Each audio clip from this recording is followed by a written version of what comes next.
High, আমি আরেকটা প্রশ্ন করব। কোরআনে সূরা আলাকের 2 নম্বর আয়াতে বলা হয়েছে আল্লাহ মানুষকে একটা জমাট বাঁধা রক্তপিণ্ড থেকে সৃষ্টি করেছেন। আমি এই কয়েকদিন আগে পবিত্র কোরআনের এই সূরাটার উর্দু অনুবাদটা শুনেছিলাম।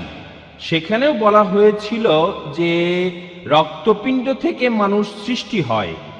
আমরা এটা জানি, মানে এখন এটা সবাই জানে যে আমরা মানুষ জাতি জন্মাই কোনো রক্তপিণ্ড থেকে না, জন্মাই শুক্র থেকে। আর আমি এরকম একটা অনুবাদও পড়েছি, অন্য আরেকটা আয়াতে আছে, পরে আমি এই বিন্দুকে ব্র্যাকেটে শুক্র পরিণত করি রক্তপিণ্ডে, তারপর এই রক্তকে পরিণত করি মাংসপিণ্ডে। মানে রক্তে পরিণত হচ্ছে দ্বিতীয় স্টেজে। আমার মনে হয় না যে এই সময় সেটা রক্তপিণ্ডে পরিণত হয়। আপনি একজন ডাক্তার, হয়তো এটা বুঝিয়ে বলতে পারবেন। শিওর, জ্ঞানীদের জিজ্ঞেস করুন। পবিত্র কোরআনে সূরা নাহলে 43 নম্বর আয়াত এবং সূরা আম্বিয়া 7 নম্বর আয়াতে বলা হয়েছে ফাসালু আহলে যিকরি ইন কুনতুম লা তা'লামুন, যদি না জানো তবে জ্ঞানীদের জিজ্ঞাসা করো। আমি খুব বেশি কিছু জানি না, তবে এই ব্যাপারগুলো সম্পর্কে জানি আলহামদুলিল্লাহ। আমি বেশি কিছু জানি না, আমি বিভিন্ন ধর্মের একজন ছাত্র আর সামান্য একজন ডাক্তার এমবিবিএস। তবে এইসব ব্যাপারে আমি জানি।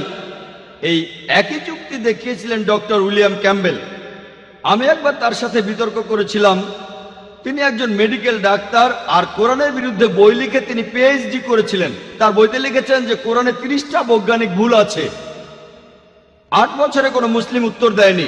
আমেরিকার ছাত্ররা আমাকে একটা বিতর্কের জন্য ডাকলো, তারপর আমি আমেরিকার শিকাগোতে গেলাম কয়েক বছর আগে। বিতর্কের বিষয়টা ছিল কোরআন এবং বাইবেল বিজ্ঞানের আলোকে, আর তার একটা যুক্তিও ছিল একই, আপনি যেটা বললেন। কোরআনের যে আয়াতটা প্রথম নাজিল হয়েছিল সূরা আলাক বা সূরা ইকরা 1 ও 2 নম্বর আয়াতে উল্লেখ করা হয়েছে ইকরা বিসমি রাব্বিকাল্লাযী খালাক খালাকাল ইনসানা মিন আলাক, পাঠ করো তোমার প্রতিপালকের নামে যিনি সৃষ্টি করেছেন। মানুষকে সৃষ্টি করেছেন জমাট বাঁধা রক্তপিণ্ড থেকে। তার মতে কোরআনের এই কথাগুলো হচ্ছে নকল করা।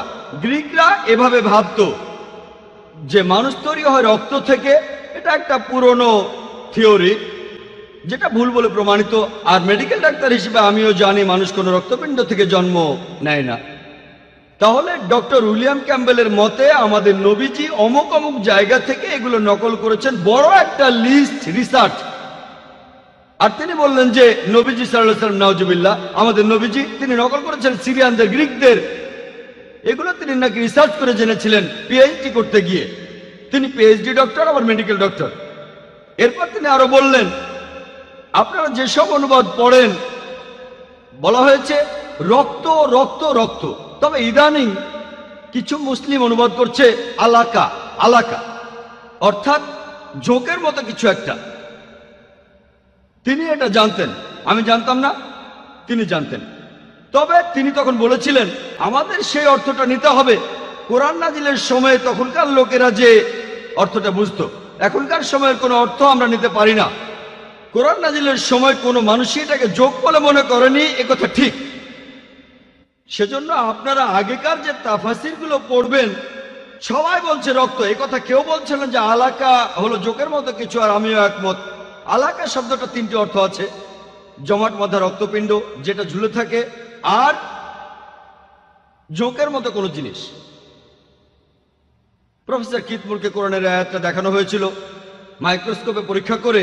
তিনি বললেন আমি জানি না এটা জোকের মতো দেখায় কিনা। তিনি মাইক্রোস্কোপ দিয়ে ভ্রূণের প্রাথমিক অবস্থা পর্যবেক্ষণ করলেন, তারপর জোকের একটা ছবির সাথে মিলিয়ে দেখলেন, আর দুটোর মধ্যে মিল দেখে খুবই অবাক হয়েছিলেন। আজকে মেডিকেল সায়েন্স বলছে যে ভ্রূণ দেখতে জোকের মতো, কিন্তু তার যুক্তি ছিল সেই সময়ের যে অর্থটা করা হতো সেটাই নিতে হবে, আজকেরটা না।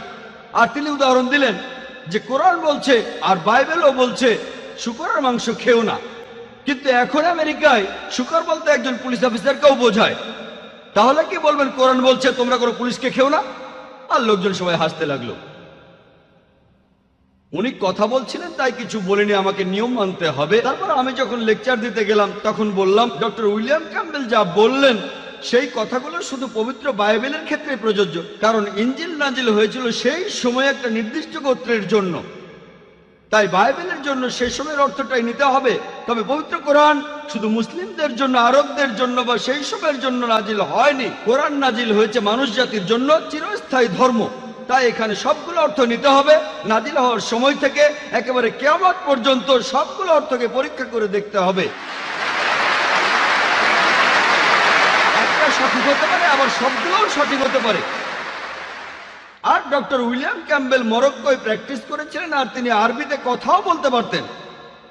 তাহলে ডক্টর, মেডিকেল ডক্টর, এমডি, আমি সামান্য এমবিবিএস, তিনি আমার চেয়ে উপরে এমডি, কোরআনের বিরুদ্ধে বই লিখে পিএইচডি করেছেন, আরবিতে কথা বলতে পারেন, আমি কথা বলতে পারি না।